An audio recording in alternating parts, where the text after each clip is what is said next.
the email hit my inbox like a thunderclap, I stood frozen in the middle of the bustling office, my fingers trembling as I read the subject line, Termination Notice. My eyes scanned the cold, corporate-speak message. Budget cuts, restructuring, cost-saving measures. It was all there, neatly packaged in sterile language. But I knew better. I knew it wasn't about the budget. It was about him. My boss, Vincent Crowe, had always been a man who thrived on power and control. With his perfectly tailored suits and his silver-tongued charm, he'd climbed the corporate ladder with ruthless efficiency. But I had seen behind the mask. I'd seen the late-night meetings, the encrypted emails, the suspicious transfers to offshore accounts.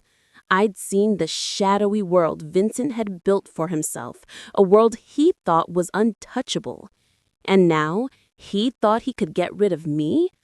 My jaw tightened as I shoved my phone into my pocket and marched toward Vincent's corner office. My heels clicked sharply against the polished floor, drawing the attention of nearby coworkers who paused to watch the storm brewing in my wake. I didn't care. Let them stare. Let them whisper. I wasn't going to let Vincent silence me, not like this. Vincent was leaning back in his plush leather chair when I slammed the door open. His smug smile faltered for a fraction of a second before he regained his composure. "Monica," he greeted smoothly, gesturing to the chair across from him. "I was hoping you'd stop by." I didn't sit. Instead, I stood with my arms crossed, my gaze locked on his like a predator sizing up its prey. "You're firing me?" I demanded, my voice icy.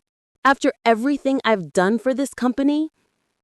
He sighed, feigning regret. "These are difficult times, Monica. We're tightening the budget and, unfortunately, your position—" "Cut the bullshit, Vincent," I snapped, cutting him off. "This isn't about the budget. This is about you. You're trying to get rid of me because you think I'm a threat."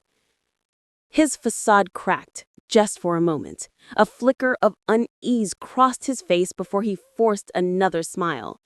"That's quite the accusation," he said, his tone dripping with condescension. "But let's not get dramatic. This is purely a business decision." I leaned forward, placing my palms on his desk. "You think I don't know what you've been doing?" I hissed, my voice low and dangerous. "The offshore accounts, the shell companies, the fraud?" His smile vanished. His eyes narrowed, and for the first time, I saw the fear in them. "Careful, Monica," he warned, his voice tight. "You're treading on very thin ice." I straightened, my lips curling into a smirk. "Funny you should say that, Vincent, because I'm not the one who's about to fall through it." I reached into my pocket and pulled out a USB drive, holding it up like a weapon. "Everything you've done, every transfer, every transaction, every secret meeting, it's all right here. $50 million worth of evidence." Vincent's face turned ashen. He stared at the USB drive, his hands gripping the edge of his desk so tightly his knuckles turned white. "You're bluffing," he spat, though his voice lacked conviction. I tilted my head, my smirk widening. "Am I? Why don't we find out?"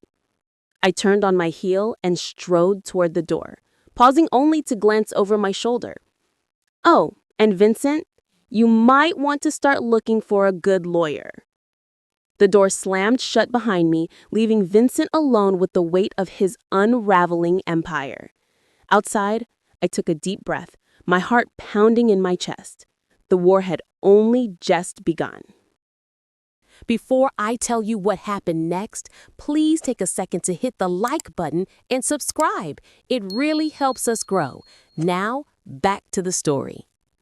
The elevator door slid shut behind me, sealing me inside with nothing but the hum of machinery and the furious pounding of my own pulse.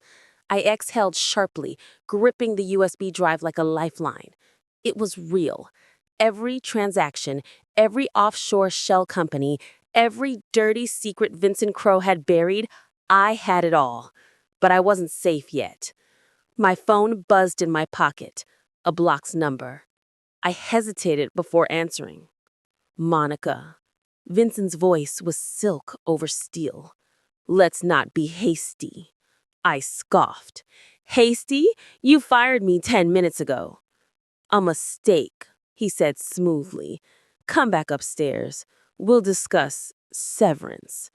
My fingers tightened around the USB drive. Severance. A bribe? A trap? I don't think so.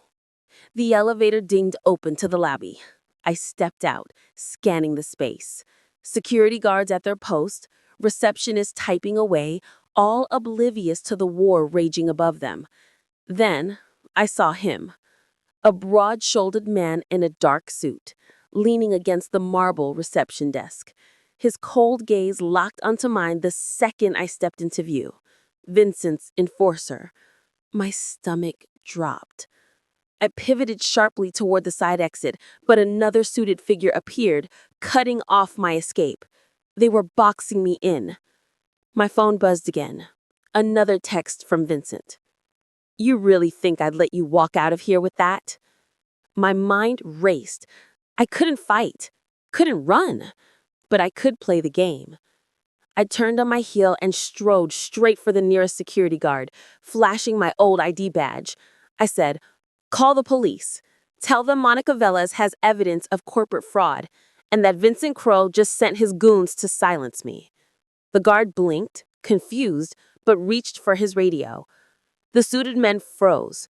One muttered into his earpiece. A second later, my phone rang. Vincent again.